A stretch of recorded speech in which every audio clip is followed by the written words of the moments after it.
દેવગામના દંપતીએ દેહદાનનો સંકલ્પ કરેલો છે. મૃત્યુ પછી પણ માનવતા તેઓ મહેકાવવા માંગે છે. આ જગતમાં કેટલાક માણસો એવા હોય છે જે જીવન દરમિયાન તો માનવતા મહેકાવતા જ રહે છે, પરંતુ મૃત્યુ પછી પણ લોકોને ઉપયોગી થવાના સંકલ્પ કરે છે. આવું જ એક દંપતી છે કુકાઓ તાલુકાના દેવગામે રહેતા લાલજીભાઈ ખોડાભાઈ પાનશેરિયા, જેમની ઉંમર 65 વર્ષ છે અને તેમના ધર્મપત્ની મંજુલાબેન લાલજીભાઈ પાનશેરિયા, જેઓની ઉંમર 60 વર્ષના છે અને દેહદાનનો તેઓએ સંકલ્પ કરેલો છે. 3 સંતાનમાં 2 દીકરી 1 દીકરો, જેમાં દીકરો કોરોના કાળમાં અવસાન પામેલો છે. બંને દીકરી સાસરે છે. હાલમાં બંને દંપતી ગામમાં જ રહે છે. 22 વીઘા જમીન છે. લાલજીભાઈ પાનશેરિયા દેવગામ પટેલ સમાજના પ્રમુખ છે. ધાર્મિક, વિવેકી અને લોકચાહનાવાળું વ્યક્તિત્વ છે. દેવગામમાં નવો પટેલ સમાજ બને છે તેના ભૂમિદાતા પણ તેઓ જ છે. લાલજીભાઈએ જણાવ્યું કે ચેતન તત્વ જ્યાં સુધી ચાલે છે ત્યાં સુધી આત્મા કે ચેતન તત્વ નીકળ્યા પછી શરીરનું કોઈ મહત્વ નથી. એ વિચારથી બંને દંપતીએ દેહદાનનો સંકલ્પ કરેલો છે.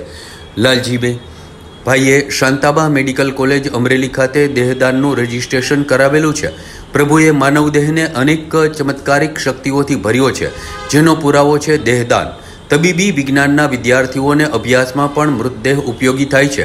દરેક જીવંત માણસ દેહદાનનો નિર્ણય કરી શકે છે. તેમાં ઉંમર, જાતિ કે ધર્મ કોઈ બાધક નથી.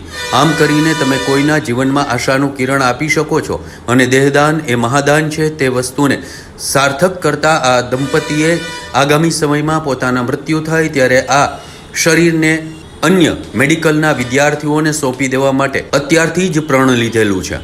મારું નામ લાલજીભાઈ ખોડાભાઈ પાનશેરિયા, રહેવાસી દેવગામ, તાલુકો કુકાઓ, વડિયા, જિલ્લો અમરેલી.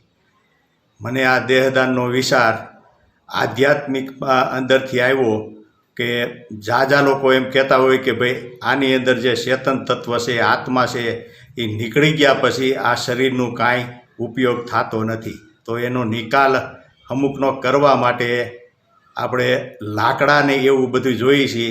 તો મને એવો વિચાર આવ્યો કે અમુક ડૉક્ટરને પૂછ્યું તો ડૉક્ટરો કહે કે ભાઈ 105 વર્ષની ઉંમર થઈ હોય તો 2 આંખ્યું હોય એને આંખ્યુંને ક્યારેય કાંઈ થતું નથી. તો દેહદાન થાય તો 2 વ્યક્તિને તો એને રોશની મળે.